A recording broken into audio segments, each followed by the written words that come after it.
Hey there, First Movers. We are coming to you with a very, very special series today. We've been working with Dina Sportswear on a campaign called Suited for Legacy, where we're interviewing the OGs, the original Matildas, learning all about their stories and how they made visibility become possibility. In today's conversation, we are talking to Leigh Wardell, an absolute OG of the She is. Matildas. And the insights, the depth of understanding where Leigh came from, and the thing that really got me was her take on understanding what a first mover is and was to her.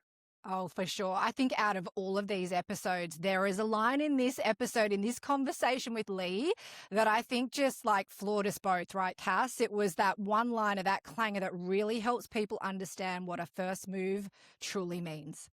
Absolutely. Stay tuned, first movers, and let us know what you think. See if you can figure out what that clanger, beautiful line was. All right. Well, Leigh, let's get into the very beginning, the start of the life of Leigh Wardell. What were you like as a kid? I was shy, was active, and I suppose in those days, so you'd be called a tomboy. So I liked doing all the things that boys like doing.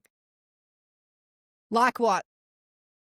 Riding my bike, climbing trees, going off the Tarzan swing into the river, down the bush, to catching tadpoles, finding junk in the bush out the back, playing football. Apparently, my mum told this story when I was older, but when I was a baby, you know how you have a baby and your friends go, and you want to have a hold and da-da-da. Apparently, if I used to go to women, I'd cry.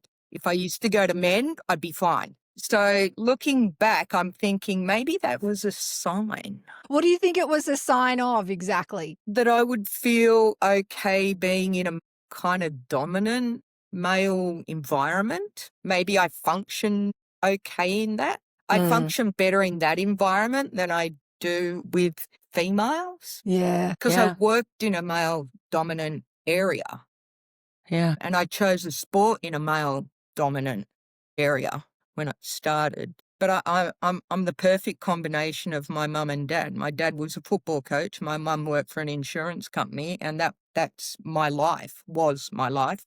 So you talked about, falling in love with football and that it's, you got a family history of it, right? Especially when it comes to your dad. Can you think back to that moment where you first fell in love with the game and think a bit about what did it give you that nothing else did at the time? I don't think there was a defining moment. It kind of happened over a period of time. Since I could walk, I would go to football with my dad because I was a daddy's girl. Dad was an assistant coach at Prague, so he was working with a bunch of guys, and my mum knitted me a jumper that was the same as the guy's kit. So they had red and blue horizontal stripes, hoops. And she knitted me this jumper, had a crew neck with a little zipper in the back. And I can remember, I wasn't even at school yet. I can remember going to the drawer where all my winter clothes were. First game that I was going to with my dad that year, that season. And I pulled out the jumper and I went to pull it over my head and I couldn't get my head through the hole. And I didn't know what to do. I wasn't just physically stuck. I was stuck because it's like, I can't go because I haven't got the gear. Yeah. And my dad had to convince me it's okay. And I'm going, Mum's got to knit me another jumper. And it's like, it's okay. You can go. You'll still be you. And it's like, I won't be me without the jumper. And he dragged me there. And I was okay once I got there. But yeah, it was that. And then playing. How old were you then? I wasn't at school. So I was probably three or four. Wow. So I can remember that happening. And I actually confirmed this stuff with my mum and dad years later. And they're going, yeah. There were tears. There was this, there was that. And it's like, did I end up going? And my mum went, yeah, you ended up going. So, but it kind of morphed because for me, I was different to the other girls at school because I liked playing football with the boys at lunchtime in primary school. My brother, who's 4 years younger than me, played in the local football team, and I used to go around and play garbage can soccer, which is what we used to call it, on the sideline while the other boys were waiting to play in their games. We used to try and get the ball into the 44-gallon drum that doubled as a garbage bin. And then during school lunches, I'd play football, and then Friday they'd get to play football as a sport, and I had to go and play netball, which was like, why? And my mum and dad couldn't explain it, but there's no football for girls. So I was very lucky by the time I got to high school. My dad was the technical director in the area that we lived in. And I'm like, Dad, come on. He tried to get me on the end of my brother's team. He tried to get me into my brother's team at one stage, and they stopped me. They stopped him, and they said, they got out the rule book and showed him and said, look, it says he in all the rules. And my dad goes, well, that's easy. You just put an S in front of it, or you cross it out and put /she. It's fine. She's fine. I'll accept responsibility. She's fine. And all the boys are going, it's okay, it's okay. No, they wouldn't let me on. But by the time I got to high school, my dad was the TD. And it's like, come on, Dad, you know the guys on the board, blah, blah, blah. And right, okay. So he convinced some of the guys on the board that we should maybe start a women's competition. So that first year, we went to one central location. All the clubs were told, you can have a women's team. And it was really just kind of we'll see if it's got some traction. We'll see if there's some interest. And my mum used to drop me there first thing in the morning. There was no registrations or anything. So if anyone was short, you could play in their team. You just kind of pulled your shirt off and put another one on. So I played 2, 3, 4 games a day, which was great. And there was a huge amount of interest. So the next year they had a proper competition, and my dad's going, you've got what you want. You've got a competition. And he said, it's real, like registration, everything that the boys have. And I've gone, registration? What do you mean? He goes, well, you register with West Pymble, you get your club, and you play for them. And I'm like, hang on, but I like the bit where I turn up early and I can play when he said, you won't be able to do that. And I went, or maybe I really didn't want this. But that was kind of happening elsewhere. So things like that were happening sort of at the same time elsewhere. So that's kind of where it started for me. And I played netball up until then, only because it wasn't by choice. It was only because it was the default sport for girls. So I either played that or didn't play a sport at all. So that's what happened. I played a little bit of softball, but it wasn't kind of active enough for me. Yeah. Been around my dad long enough and knew enough guys involved in the sport that I don't ever remember seeing it and thinking that's what I want to do. It was kind of just a given. So I think genetically through my dad, I've got that already there, and probably athletically through my mum, I was, quite capable of playing. What was your journey like from your dad advocating for you to actually be able to play and to have an actual competition through to the national side? That all happened really quickly, and I'm a pretty big advocate for slowing players down, not going too far too soon, because I've seen it from a coaching perspective, a little bit from a playing, but more from a coaching perspective, the negative consequences that can happen to players. But in those days, there wasn't a choice because of the numbers. I think it was the first year of high school was the first competition. So I would have been 13, and it was just one competition. So it was all age. And that year was the first, maybe the second year was the first nationals. So I tried out for the state team and got in the squad. I was the youngest player. And then it would have maybe been 3 or 4 years later that the nationals were like the selection process for the national coach to select the national team. So there wasn't realistically a national team for the first few years. But when there was, I would have been 17, 18. So I got selected in the national squad and was basically in that for 10 years. Wow. Wow. 10 years. Looking back on that and the journey, and that's young, 17 years old to 27. What's a story from that time that makes you laugh out loud still? There's a lot of stories. It's interesting when all my mates in the alumni get together and we talk about things, it's very rarely about the football. It's all about the other things. So one story that still makes us laugh was when there's lots of stories, but one in particular, there was, we were playing in a tournament in Xi'an in China. So we're out in the middle of nowhere. We're staying in these, it was like a university. So they were really Spartan accommodation. It's like 5-star hotel minus 4 3/4 stars. And there was the Australian team, there was a team from the USA, there was Japanese team, there was Italian, and there was some Chinese regional teams who were playing in this tournament. And the accommodation had a pest problem. Oh, no. No. So we quite quickly figured out how to kind of prevent that problem from entering our room. So Renee was my roommate.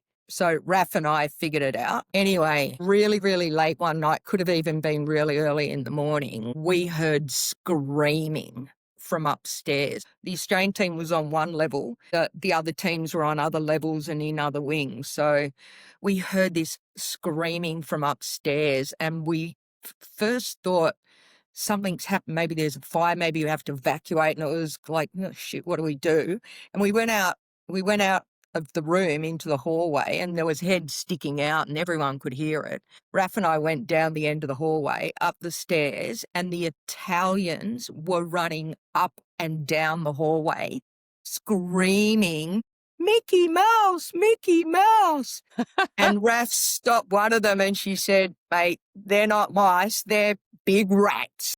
And we still laugh about that now.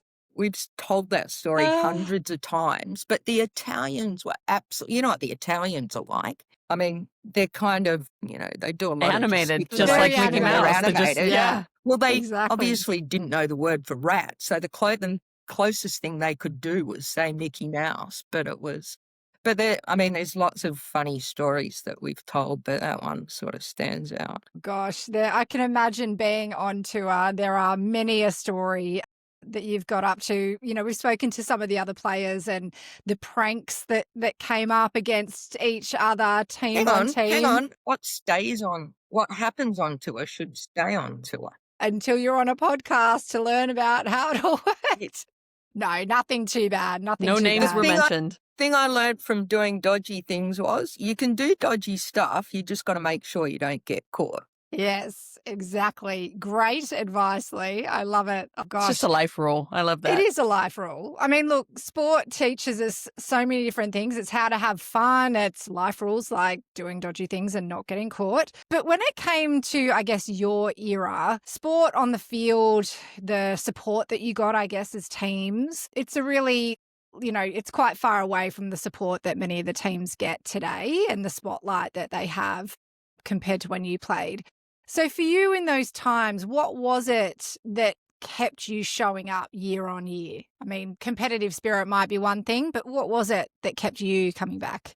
Definitely competitive spirit. I think it's a lot of things. It's being part of a team or being part of a squad at different levels. It's friends, being able to not just play with your friends, but make new friends. It's exploring what's happening. For me, I was able to explore what was happening outside of the country. The first time I went away, I thought I was going to come back a professional player because it was a big world invitational tournament and there were going to be scouts there. And that's what happened with the guys. And I got an absolutely rude shock and just went, okay, but I'm going to keep playing. Being competitive and playing the sport you love, I don't think you play it for anything else but that. And when you stop loving the sport, you stop playing the sport, irrespective of how much money you get paid, how much kudos you receive, how much, all those other kind of material things. But you hear about a lot of athletes who say, I just don't love the sport anymore. I can't do it anymore. yet they get all these other things, and we never got those things. So it still rings true now in this day and age as what it did, 40, 50 years ago. Yeah, Yeah. absolutely. Yeah. When you look back, Leigh, what did your time with the Matildas teach you about team and sisterhood and lessons, I guess, of connection that still stay with you today and that you've taken into your everyday life? It's kind of interesting whenever I get asked questions by anyone and it's like, what was it like, blah, blah, blah, Matildas, I've really got to go, oh, yeah, hang on, that's what they do now. Because the way I've been describing it is in the national team, which is what it was when we were playing. So I kind of have to stop and reset and go, oh, yeah, okay, Matildas. I've got friends from school. I've got friends from work. But there's something different about playing in the Matildas and the friendships I've made with those people. With people from school, you see them in one environment. You might see them in a you'd see them in a social environment as well. People at work, you see them in a work environment. You see them in a sometimes social environment, which would be quite restricted. But playing in a team where we played against each other. So in one situation, we were mortal enemies. And then you have to regroup and go, well, hang on, now we're all in this together. We have to play together. You are away with them in good circumstances, bad circumstances, just about every circumstance you can think of. You're with them 24/7. So you live with them. It's a whole much bigger level of getting to understand people and being able to forge friendships with those people that are lasting as long as they have. It's just a different pathway to a friendship that's a lot more in depth. Yeah. Yeah, I imagine so. I shows it. mean, the bonds you forge when you're away from home, when you're in foreign cultures, when you're, like you said, living 24/7 together, that's something that really you can't replicate that in other parts of life, really. And when you're like, you get a hierarchy in a squad, just like you do with siblings and you do at work. But at work, it's kind of structured.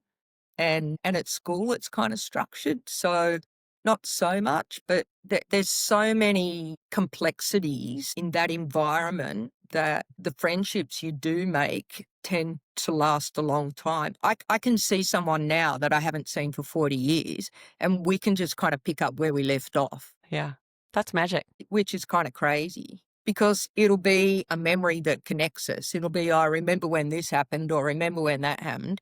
Remember when we were in China and we taught the Chinese how to make toast because we had stale bread? And it's like, yeah, yeah, yeah. And we came out with platefuls of toast for breakfast. And the Americans were like, hey, how did you get that? And we're like, well, if we tell you, we'll have to kill you. But so the next morning we come down to breakfast and we say to the girl, toast, and she brings us toast. The Americans say toast and they don't get toast. There you go. There you go. I will remember that.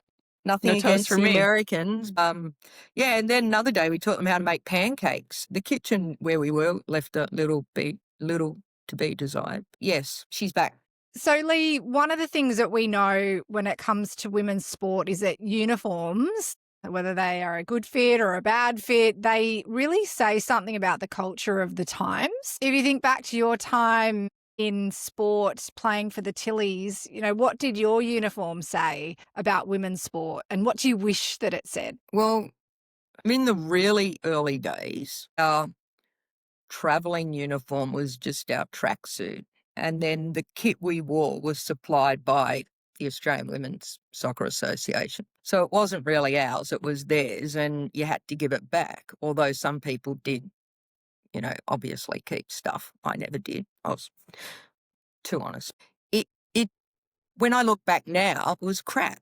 But it wasn't crap then because we didn't know any better and we got what we were given, and I wouldn't say we were grateful for it, but if you didn't wear it, you didn't play. So you kind of had to. There's been some atrocious Socceroos and Matildas gear since then.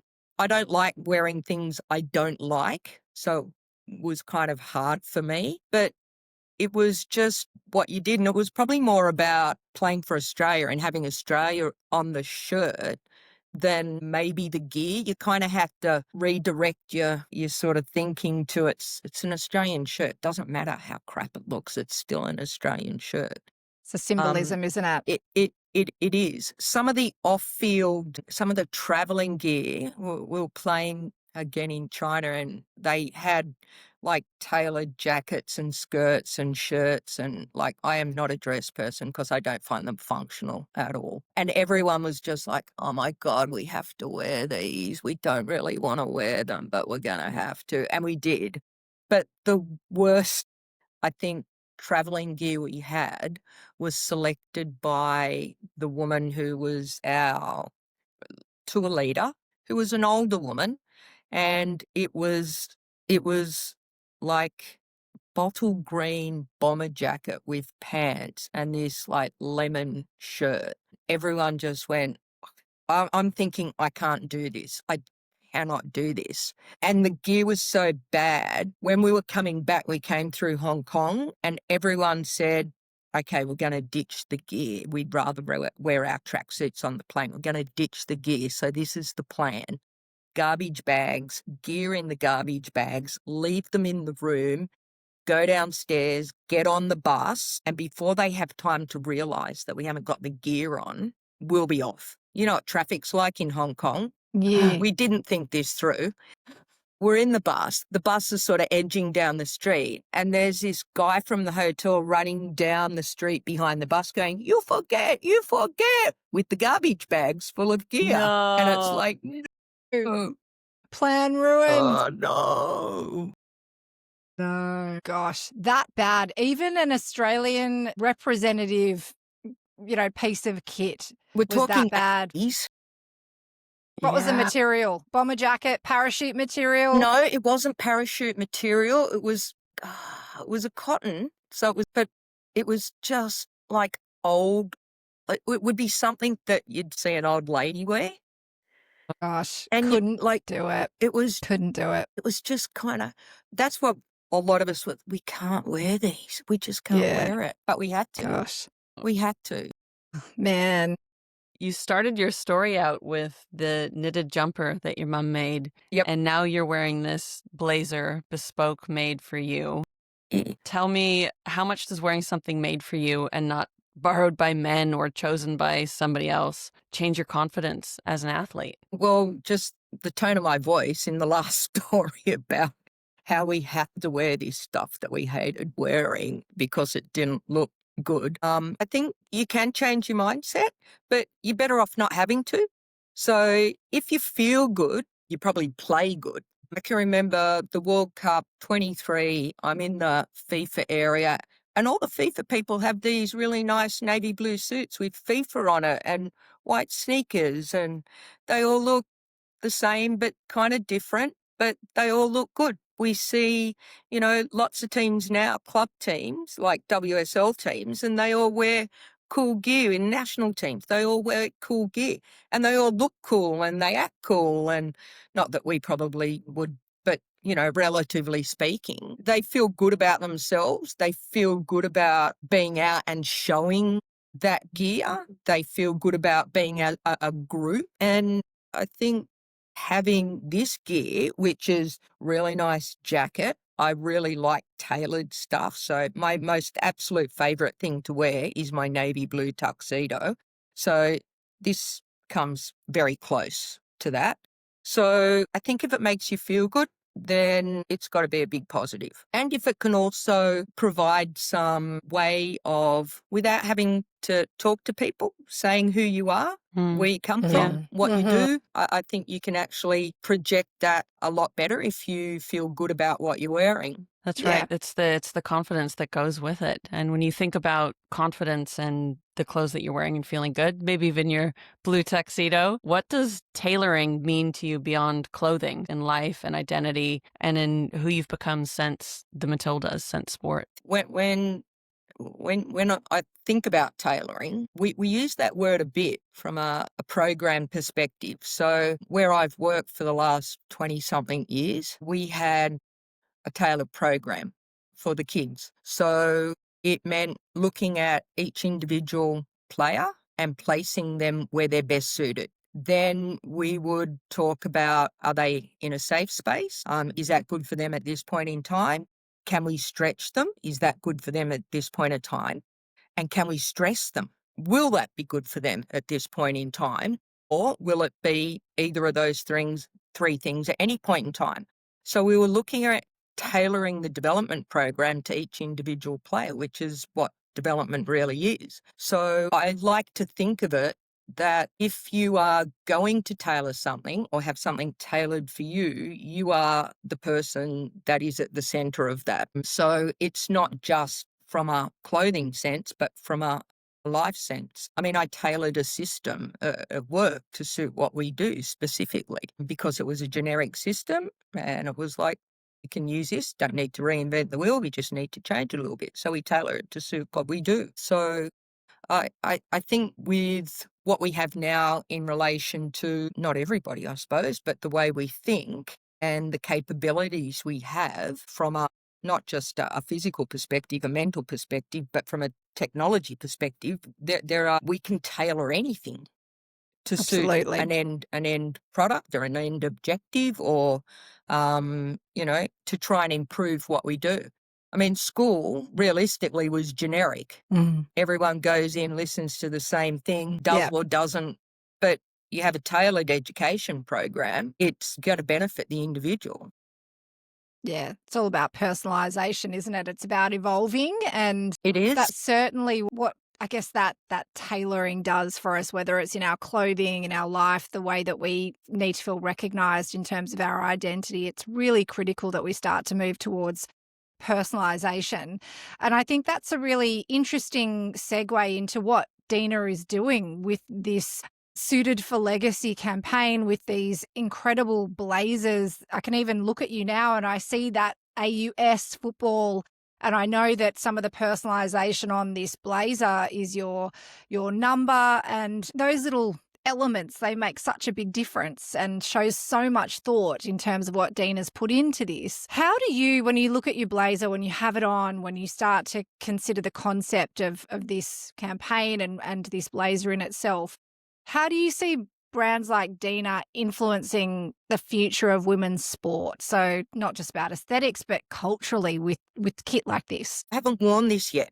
I mean, I've worn it, the photo shoot, I'm wearing it here. I haven't worn it out yet. But there is an opportunity coming up very soon for that to happen. I think what it's going to do in that sense, it's going to actually create some interest. So it's going to be, oh, gee, that looks good. Oh, you're wearing one.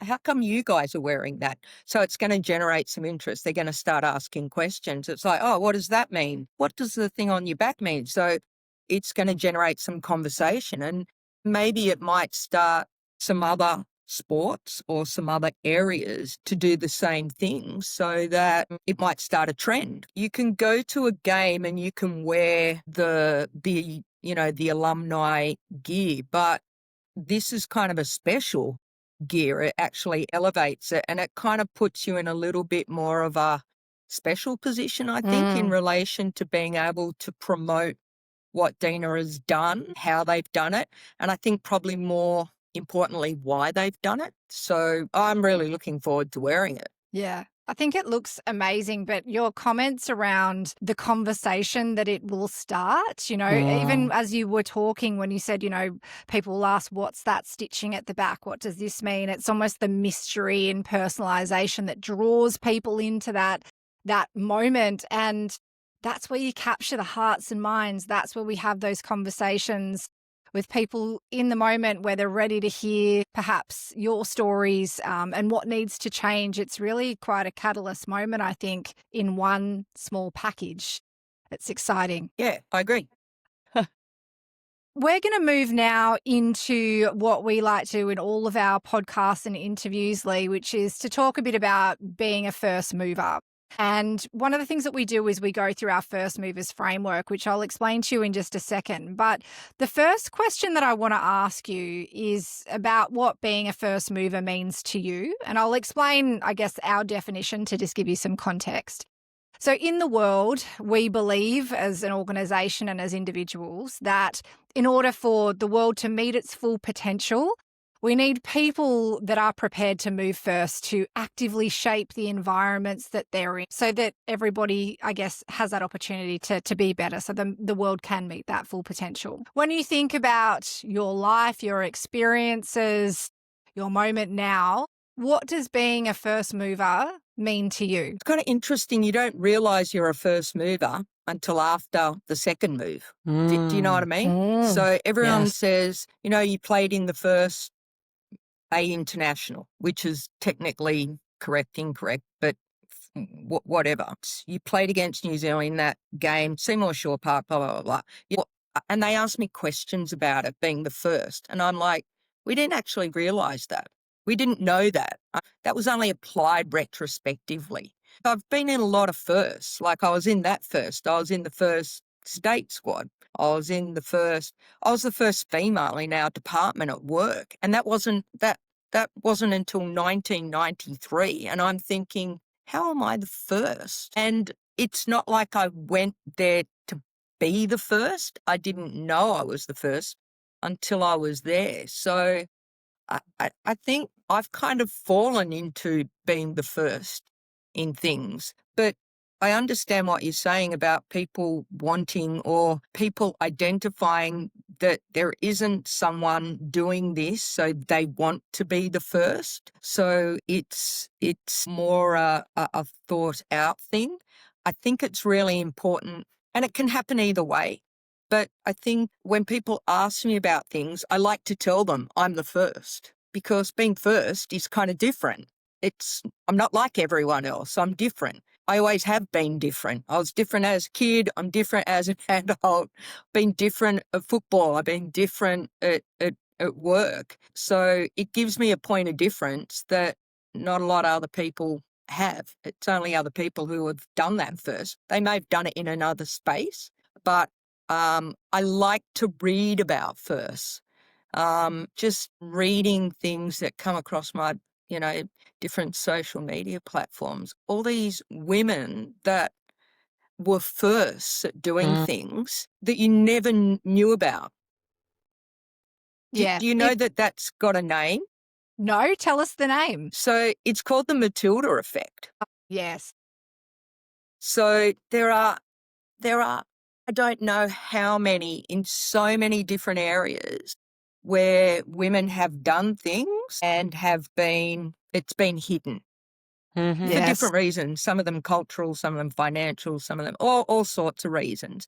But now all these things are coming to light, and it's like, wow, there's so many more people that have done so many more firsts that are so much more important than my firsts. But my firsts are kind of good for me. And, I got to congratulate those people that have done those firsts. I read a story today not about a female, about a guy who invented the intermittent windscreen wiper. And he told Ford about it. Ford stole it, used it, and then he sued him. This guy who invented it sued him. It took him 12 years. He lost his family, lost his wife, lost his sanity to try and get fairness. And ultimately, he won the court case and won, I think, $12.8 million. But he lost everything in the process. But yeah, anyway. It's so interesting you talk about the Matilda effect because, I'm reminded that... It's not named after the Matildas, though. No, I know it's not. But it's very much about men taking credit for women's achievements. And that's a whole nother podcast, Leigh. Again, we're getting full podcasts with all of this sort of stuff. It's kind of not just men doing it for women. I know that's probably been a focus because that's what's happened a lot, but it's people taking credit for other people's ideas, which that is one of my hates. I do not like that. If I've got something that someone else has told me, I'll preempt it by saying, I heard this from so-and-so, or did you hear this, or I hate it when people take credit for other people's intellectual property, I suppose. That's a little radical act of... if it was a man taking a woman's idea, what we call a radical act of microfeminism, making sure that, you're staying straight out, whose idea it was, whose voice it was that was speaking that truth. But as you say, it isn't a man versus woman situation with the Matilda effect, but it is about integrity and ethics and behaving in a way that is aspirational and influential to those who come after us. Cass, do you want to take Leigh through the first mover framework? Absolutely, Leigh. So we are going to hit you with a fast and dirty framework where when we ask the question, if you can hit us with a word or a word or a single sentence. So the first movers framework is an acronym for the word first. We've got fuel growth, ignite courage, reframe relationships, shape the status quo, and tell your story. So I'll start off with the F and the I, and then Yaz will take us on home. So your first gut reaction to this question: what's one belief, practice, or habit that fuels your growth today? Curiosity. Ooh. It's so good. When it comes to igniting courage, tell us about a moment where you had to choose courage over comfort. What did it teach you? I was applying for a role, or they had asked me to work at, it's like an NPL club now. And they offered me a role, and there were 3 guys. One of them was going to be the head guy and 2 administrators. And it was, okay, we're going to offer you this role. And I just went, no, I don't want to do that. Been there, done that. And they said, well, okay, what do you want to do? And I just went, I want to do what he's doing. I pointed to the guy directly in front of me. So in theory, I'm taking his job. I don't know why I did it, because I could have been quite safe, had the role that they offered me. And I would have been well within my comfort zone. I would have done it. But I actually think my dad was sort of hanging around behind me going, don't do that. Don't do that. Go for the big one. Go for the big one. So I just went, no, I want to do what he's doing. And they both looked at him and said, what do you think about that? And he went, oh, yeah, that's okay. And I thought, oh, that was easy. How'd they do that? Thanks, Dad. And then they started going, well, we've perceived all these problems. I'm thinking, oh, my God, what have I done? What have I done? But again, it's like they started asking me how to solve these problems, and I'm giving them all these answers. I'm not quite sure where it's coming from, but I don't know how I got the courage to do that. Maybe, like I said, my dad was there and sort of, he's kind of there as a bit of a, I don't know, to help me make that decision, because I'm not normally a courageous person. I'm normally a safe person, but in that moment, it was just different. Absolutely. When it comes to reframing relationships, what relationship with yourself or your teammates or even the game did you have to reframe after you retired? Just before I retired, I got asked by the technical director at Football New South Wales, who I'd known since I was a little kid. He asked me to be involved in the women's development program. He set up the men's one, and he wanted to not necessarily replicate the men's one with the women's one. He wanted to work out the best way to do that. So I said, yeah, okay, blah, blah, blah. But now I can't remember what the question was.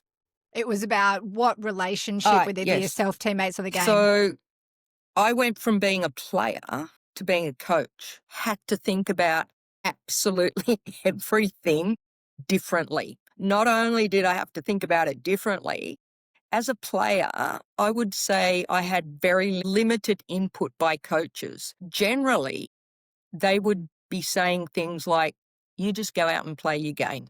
When I became a coach, I figured out they were saying that to me. They were saying it to everybody else. We had 11 different games going on the field. I'm surprised anything connected. I don't want that to happen. So I had to think, okay, I just want one game and I want all 11 players playing that one game. I had to learn how to play again. I played that first year and I played at the back, and I had to listen to everything the coach told me. So everything other than things that I kind of did intuitively as a player, I didn't really have much else to offer. So I'm thinking I really have to learn this, and I have to learn it fast. Otherwise I'm going to look stupid. So it was a really steep learning curve, but that whole kind of environment that I'd been in as a player, you kind of think it transfers to being a coach, and probably it's a lot closer these days. But I had to rethink that whole environment from scratch. Yeah, starting again, I guess, I isn't had to it? start again, yeah. But those skills, I think, would have come with you to have the capability to do what needed to be done, it sounds like. From a playing perspective, yes, but not from a coaching perspective.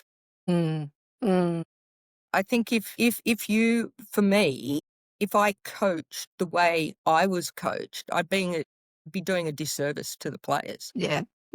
I wouldn't be allowing them, or I wouldn't be facilitating their development and allowing them to reach their potential. I'd be suppressing it. Yeah, yeah, absolutely.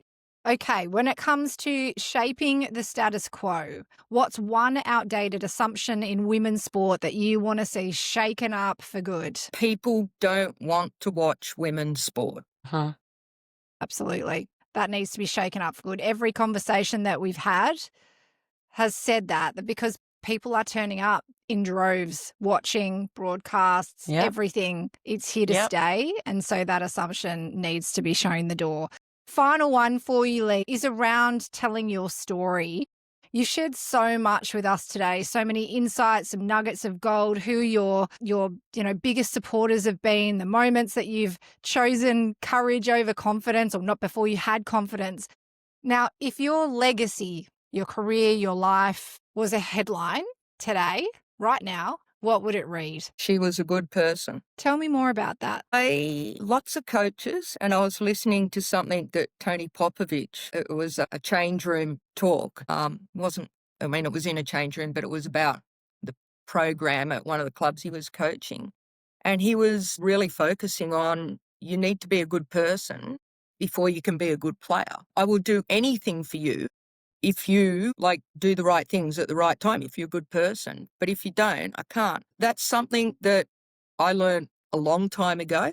It's something that has come up time and time and time again. I was in the UK a few years ago and we were connecting with some coaches from academies, and one of the guys from Nottingham Forest, I made a comment and he said, "Can I use that?" And I said, "Well, actually, it's not mine, it's Warren Buffett's." And I learnt this through my professional career. Character before capability. That's his HR motto. So if you get people with good character, you can work with them to improve their capability. If you get someone in with bad character, they can kill the whole lot. It is so dangerous. So I think the other thing too that I've learned from that is players, some people treat players as players, but they're actually people. They're people first and they're Yep. players second. So I'd like to be known as a good person I of absolutely good love character. that. You absolutely that. are. And you're You so don't know me right. well enough. Well, listening to you over the past 50 minutes, the way that you speak about your sport, what it's meant to you, the players, the people that you've been involved with, your approach to life is a person of good character from an outsider's view in, Leigh. I think that in the end, you're never going to be successful in a team when every player or person is only thinking about themselves. And that's that first step that you're talking about, being a good person, being a person of good character, being kind. These are the words that you've used. So I think that's a really beautiful way to reflect back on your legacy as a headline. There's one question just before I throw to you, Cass, to probably wrap us up. It's not in the list, but listening to you today, you've spoken a lot about your dad, and it sounds like he has been not just a big influence on your life, but a true ally, and beyond that, a sponsor in your life, because he's not been passive. He's been very proactive in pushing you forward and enabling the environments that you're in to accept you to play, to change, he to he and her, or S in, the policies. Talk to me a bit about him. I can remember going to the local shops with my mum and we're coming back, and I was absolutely competitive at everything, and I wanted to be the fastest kid at school. I was 10 years old. I didn't just want to be the fastest girl. I wanted to be the fastest kid. So I'm thinking, I've seen how mothers run. Terrible. We're walking back across the oval and I've just gone, "Hey, Mum, you want to have a race?" And she went, "Yeah." She would have been probably early 30s. And I thought, this is an absolute. And I thought, I ain't going to be smarter. I'm going to be the one that says go. So I'm going to give myself an added advantage. The field was about 40 metres long. And it was like, yep, okay, put the shopping down. Got down, ready. I've gone, ready, set, go. And I'm off. And I can see the finish line. I'm only 10 metres into the race and I'm just thinking I'm fanging it. And this thing went past me like I was standing still. Go, Mum, go. And she got to the end. I got to the end. I stopped. I looked around because I was hoping nobody saw it. We walked back. She never said a word. We picked the groceries up and we walked home. But She showed you that day. She certainly did. So much so, I did a International Women's Day talk a couple of years ago. The Allianz, who I used to work for, organised, and I said my mum used to work in insurance because they asked you who your hero was, and I think everyone expected me to say my dad, but I said my mum. It's like, why? And I said because I never actually really, I was never curious enough about what she did. And they said, what do you mean? I said, well, she worked for an insurance company. She worked for GIO. I worked for an insurance company. And it wasn't until, I don't know, probably 20 years ago now that we're having dinner and she started talking about insurance stuff.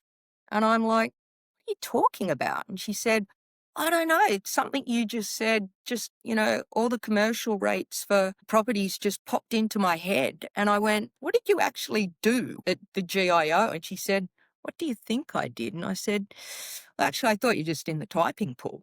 That's what women did in the 50s, wasn't it? And I said, so what did you do? And she said, well, I was a commercial property underwriter. And I went, are you serious? Which I wasn't a commercial property underwriter, but I worked with commercial property underwriters. So, she's absolutely astounding. But going back to my dad, the question about my dad, it's kind of interesting. My dad and I had this love-hate relationship. I kind of didn't like him a lot when I was a teenager because I felt my identity was not mine. Everyone around the local area, from a football perspective, knew my dad, knew him really well. Everyone loved him. Like I was at that football conference the other day. Les Scheinflug was there, who's 74 Socceroos and this, that and the other. And he looked at me. I looked at him. I've known you since I was little.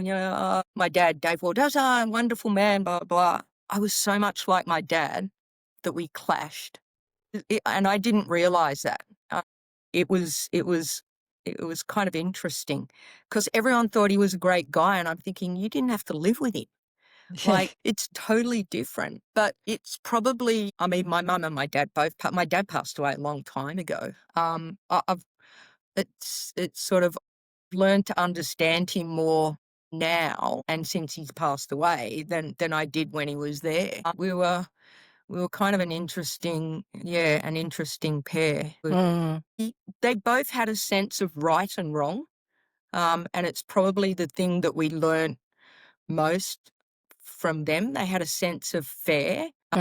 As kids, there was three of us. We were allowed to do whatever we wanted to do as long as we weren't hurting anyone, killing ourselves. And we were home for dinner by dark. It was kind of, but we weren't treated exactly the same, but we were all treated fairly because we weren't all exactly the same. We were treated fairly. So I think too, they were kind of had very common ideas or same ideas about, how the world worked and how we kind of fit in, and not what we should be doing, but what we were capable of doing. And it's sort of lots of things that you learn as a kid, kind of, you don't realize they ring true until you're older, which is sometimes too late. But yeah, my dad was kind of I've got a box of his stuff and I'm looking in his stuff thinking, we always just thought he was nuts. Like he'd be doing all these kind of crazy things with the players and all this sort of stuff. And there's guys that I know now that in his teams, and he was doing things like 50 years ago that we just kind of take for granted and it's just the norm now. But we would just kind of thought he was nuts. But he'd write everything down, and now I'm reading stuff and it's just like, actually, you weren't nuts, but, we just thought Being you were because we strategic. didn't know. He was a bit of a first mover himself. He was, but he was influenced by a very forward-thinking coach who was a Czech guy that came to Australia. He coached the Socceroos in its very early stages. He became a FIFA staff coach. He coached Celtic and Aston Villa and stuff. And it was kind of interesting. My dad told me a story that when he left to go back to Czechoslovakia, he asked my dad to go with him. And I wasn't born yet. So he was married to my mum and they had my sister. And my mum said, well, you can go if you want, but I'm not going basically to an Eastern Bloc country. Because I'm thinking, I could have been Czech. All those unknowns. And he chose to stay. Yeah. Yeah. So Yeah. he kind of, Set that pathway, didn't he did, yes. Well, they both Amazing. did in different ways. they sure That is did. amazing. Leigh, thank you so much for your time and your stories and your wisdom and for sharing so openly with us. I really appreciate it. Yeah, okay. absolutely. Pleasure. Really, really great. Always such good. I mean, I call them all old war stories, but they're so good, and obviously so many fun memories for you being part of this team and part of this sport. Totally. Yeah, fantastic. Awesome, Leigh. If you have enjoyed this episode as part of the Suited for Legacy campaign, what do folks need to do, Yas? Oh, they need to just hit that beautiful little bell, that subscribe button, because if you liked this sort of content, and I have to tell you, there is more of this to come, you want to make sure that it is delivered directly to you. We don't ask much, but if you like these episodes, if you're a person that wants to be a first mover, if you believe in visibility becoming possibility for people like you, your friends, your family, and community, hit that subscribe button. You won't regret it. Ring our bell. Ring Ring that our bell. bell.